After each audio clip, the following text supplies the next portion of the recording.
Wala na, finish na. Tapos na talaga ang laban dahil ang apela ng Tape Incorporated ay binasura na ng Intellectual Property Office of the Philippines. Mukhang mas lalong hindi makakamove on ng Tape Incorporated dito, dahil mas mabilis pa sa alas 4 ang naging pagbasura ng Intellectual Property Office of the Philippines sa kanilang apela na naglalayong maibalik muli sa kanilang kampo ang Eat Bulaga trademark.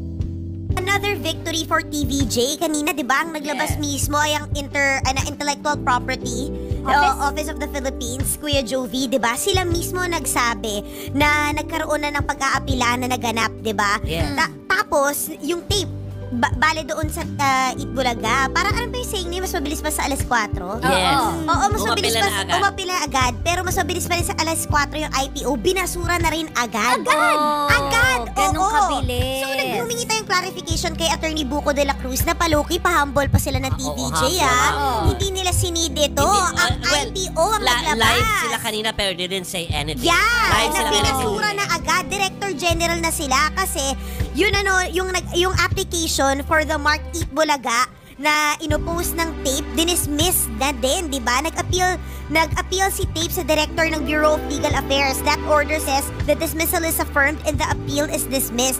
Ibig sabihin, yung Eat Bulaga ay registered na. Kaya nyo, Joey De Leon! Ay, congratulations!